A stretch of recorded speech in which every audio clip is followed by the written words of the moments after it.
Assalamualaikum doktor. Hari ini kami akan menyampaikan 3 situasi yang berbeza, iaitu pertama, penyampaian dalam bentuk mendidik.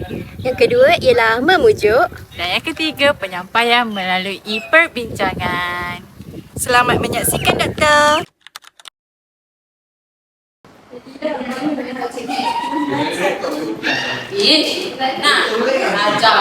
Belajar. Lepas tu exam. Lepas tu nak buat apa? Exam. Baik, tidur. Satu, kan untuk lulus setahun, guna kita akan guna dalam RPM.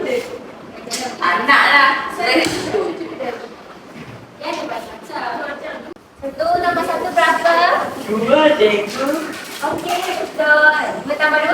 4. 3 tambah 7 berapa? 10. Okey betul. Betul. Betul.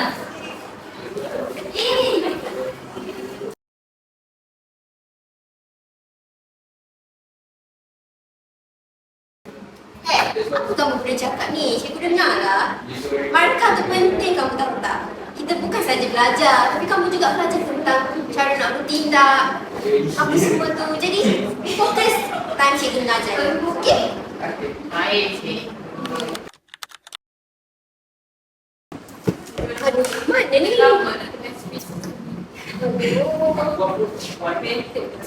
Sudahlah, matilah aku.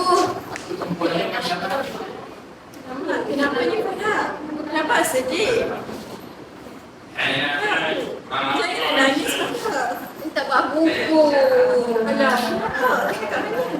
Tak tahu, dia tinggal dekat rumah pun. Awak ingat tak awak letak kat mana?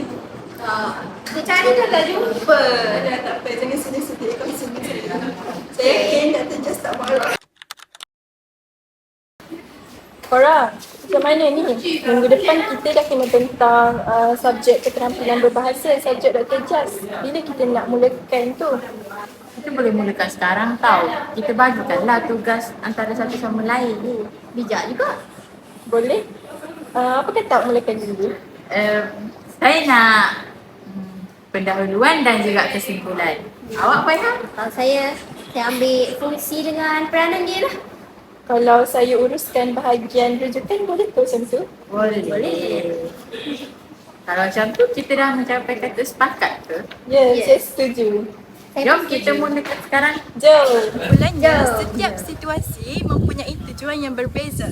Jadi, kita perlulah menggunakan komunikasi yang berbeza bagi tujuan yang berbeza. Sekian daripada kami. Bye-bye.